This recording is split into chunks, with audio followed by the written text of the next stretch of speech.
Pourquoi les Vikings pour ouvrir ce tableau des Islandais? Tout simplement parce que ce sont les Vikings qui, vers 930, 930 de notre ère, ont apporté ce chemin en Islande lorsqu'ils ont décolonisé cette île vierge de l'Atlantique Nord. Ils ont amené avec eux des fjords, des tarpanes et des chevaux celtiques volés sur leur trajet aux Britanniques surtout. Depuis 930, un gouvernement islandais, le seul moyen de transport pendant plus de 1000 ans en Islande, les Islandais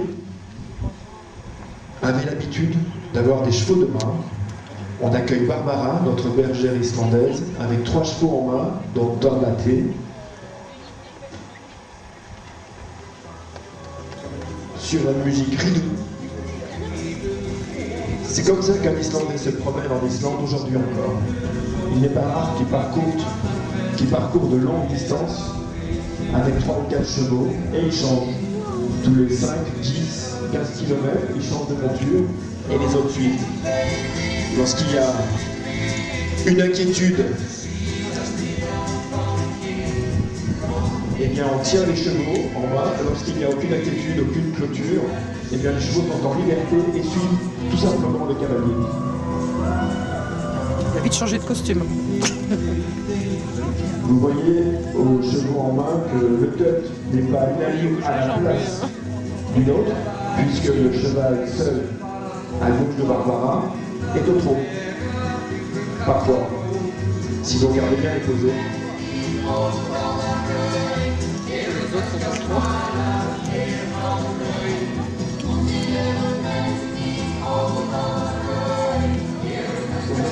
Aujourd'hui encore, de grands rassemblements au mois de septembre ont lieu en Islande. Les Islandais se réunissent et vont chercher des chevaux qui ont tout été en liberté dans les grandes prairies islandaises. C'est l'occasion d'une grande fête. On ramène tous les chevaux, chaque agriculteur, chaque paysan, chaque éleveur récupère un grand cavalier, Jean-Paul. C'est un cheval qui se découvre tard, il a l'âge de 5 ans, et qui se monte aussi très très tard. Ce cheval que monte Jean-Paul a 20 ans. Et le cavalier, je crois, 4 fois plus. Ah, c'est ça Jean-Paul, t'as 4 fois l'âge de ton cheval, voilà.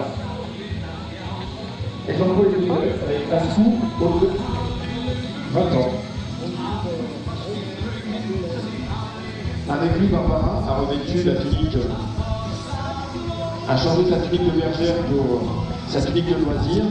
Vous voyez, son petit cheval au tut, un pied posé au sol à chaque fois. Alors, je vais leur demander de venir près du plancher, et puis on va leur demander de passer au tut. Vous allez écouter, on va baisser un peu la musique pour qu'on entende bien le son sur le plancher en bois. Vous allez entendre un rythme régulier, tac tac tac tac. Nous on appelle ça ce petit exercice le tac au tut. Allez Barbara, tu passes sur le plancher au tut, je vais me taire, on va écouter le son du tut.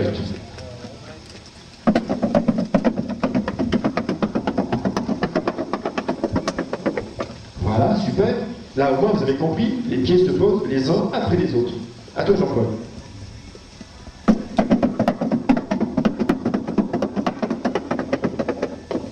Très bien, Barbara, tu vas faire un deuxième passage au tut.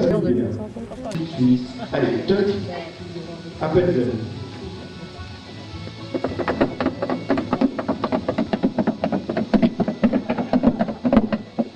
Voilà, imaginez, faites ça au tronc. Alors j'avais un copain qui disait que l'Islandais c'était le cheval pour picoler. C'est pas ça quoi.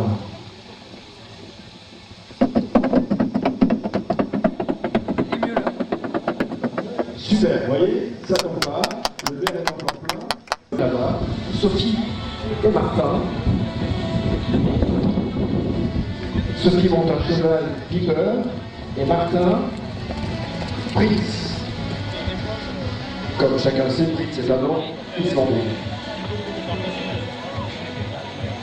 Prince est un jeune cheval qui débute juste le travail. Dès qu'il voit des étendues comme ça y est, c'est parti, il se rend en Islande. Vous revenez? Ouais. Ah.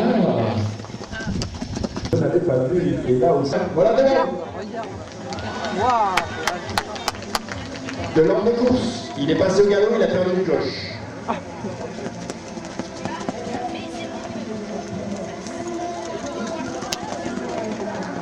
Rapide. Alors il existe tous les 2 ans des championnats du monde qui se font sur le continent, puisqu'on ne peut pas aller en Islande. Les Islandais viennent, participent à ces championnats du monde, Avec quel chevaux? repartent sans leurs chevaux, ils les vendent sur place. Les années où il n'y a pas de championnat du monde, il est organisé des championnats d'Europe centrale et des championnats d'Europe nordique, puisqu'en fait ce sont surtout les Scandinaves et les Islandais qui dominent ces compétitions. En Allemagne, il y a 68 chevaux islandais. En Suède, en Norvège, en Finlande, c'est extrêmement développé. Il n'y a que nous, les Français, qui sommes un peu à la traite. Mais on s'y attelle, il y a une fédération française. Il nous a amené à la mode de gros le gratin, le mec ultra des chevaux extraordinaires avec des chevaux hors du commun. Regardez, c'est vraiment extraordinaire. Tous vos applaudissements, s'il vous plaît, pour les chevaux islandais.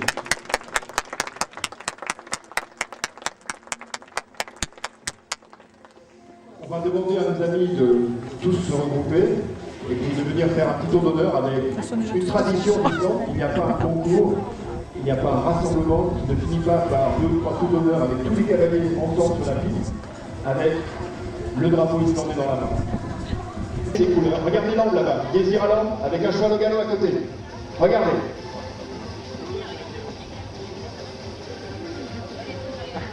Super, merci Gésir, merci Prince. On peut applaudir. Dans la Fédération française des chevaux islandais.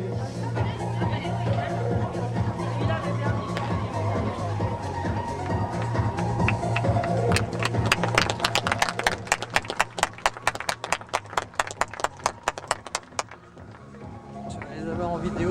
Hors du commun puisqu'ils ont une boîte 5 vitesses. Ce sont les seuls. Allez, tous vos applaudissements s'il vous plaît.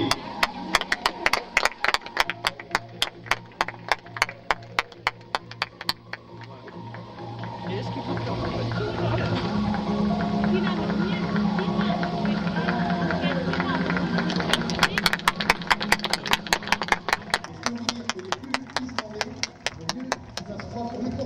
parce qu'ils sont très chauds et même imperméables.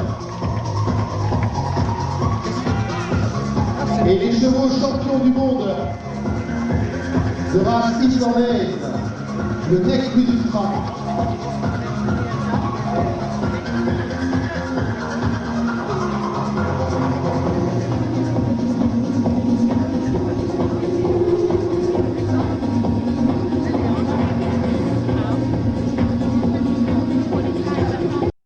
Formidablement bien débrouillé en fait aujourd'hui.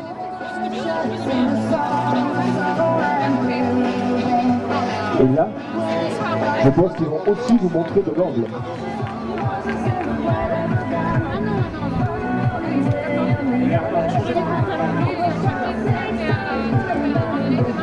La glace, ça vient salle devant, 3 devant, vous allez voir le feu juste après. Allez, c'est parti. Par contre, on met un Français et un Islandais, et c'est parti. On te suit, Xavier. Bah non, par contre, elles sont 4. C'est parti carré que ça s'appelle. Un petit tour au tuck rassemblé, tuck de travail.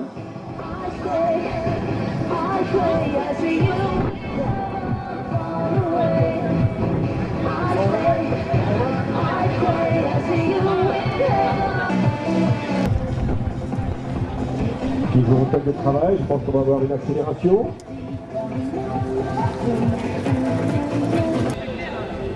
Pas de pare-soleil, tu vas avoir du flair. Regardez cette vitesse.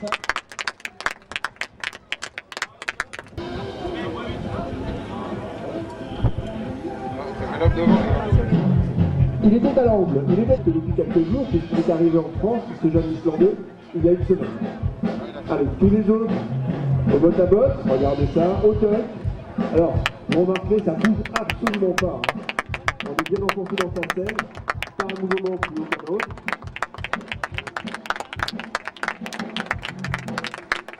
Super.